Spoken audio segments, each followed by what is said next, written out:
La 205 GTI, c'était le phénomène des années 80-90. Peugeot décide d'y donner suite avec cette 208 GTI, mais attention, les temps ont changé et la philosophie n'est pas la même, mais les sensations de conduite, elles, sont toujours au rendez-vous. Elle est plutôt discrète cette GTI, Peugeot n'a pas voulu en faire trop et se contente d'apporter à la 208 des jantes spécifiques, un plus grand béquet, un petit liseré rouge à l'avant et bien sûr le logo GTI. À bord, les nostalgiques de la 205 seront heureux de reconnaître quelques détails qui ont marqué le modèle de légende.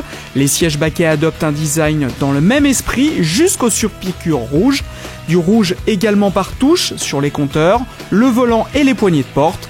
À part cela, on retrouve le poste de pilotage qui caractérise la 208, un petit volant et des compteurs en position haute.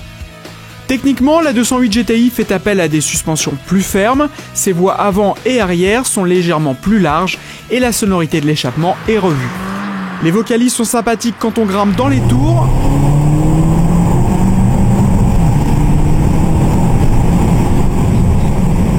Mais le bourdonnement reste un peu trop présent à l'intérieur en usage urbain, où on attendait plus de discrétion vu la polyvalence revendiquée.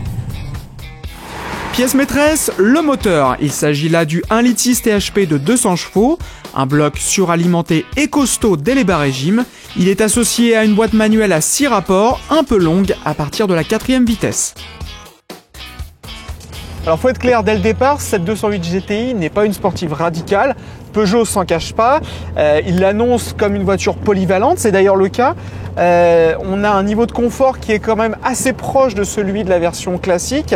Ça tape pas sur les aspérités, on n'est pas ballotté. C'est bien plus confortable qu'une Clio RS, il n'y a pas de doute.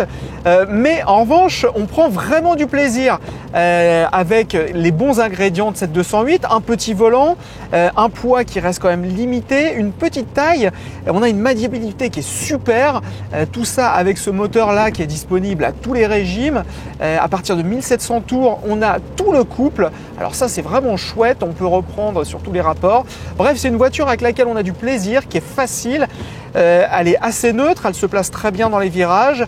Elle se comporte bien, elle est bien équilibrée. Une voiture vraiment plaisir et facile. Sur ces routes de l'arrière-pays niçois légèrement humides, la 208 fait aussi preuve d'une excellente adhérence et d'une belle tenue de route dans les virages.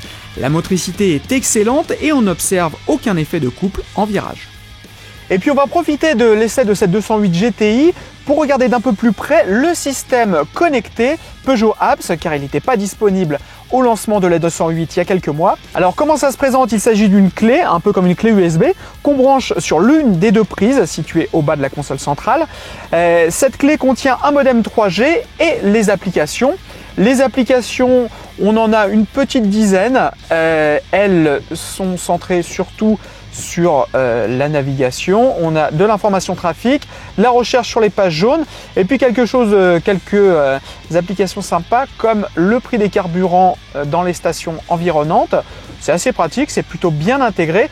Ici, on a un petit peu de délai sur l'affichage puisqu'on n'est pas en 3G, on est en Edge. C'est plutôt bien fait, c'est assez facile à utiliser, seulement il y a encore assez peu d'applications. Ultra polyvalente, la 208 GTI réussit donc le tour de force de concilier sportivité et utilisation quotidienne tout en limitant les compromis. Elle reste donc bien une voiture à part. On résume ses qualités, son dynamisme, sa maniabilité et sa polyvalence. Ses lacunes, des derniers rapports de boîte un peu longs, une sonorité d'échappement un peu trop présente en usage décontracté et des applications connectées encore trop peu nombreuses. En vidéo également sur Dailymotion YouTube et en podcast iTunes. Retrouvez-nous sur Facebook /Cartech et sur Twitter @Cartech.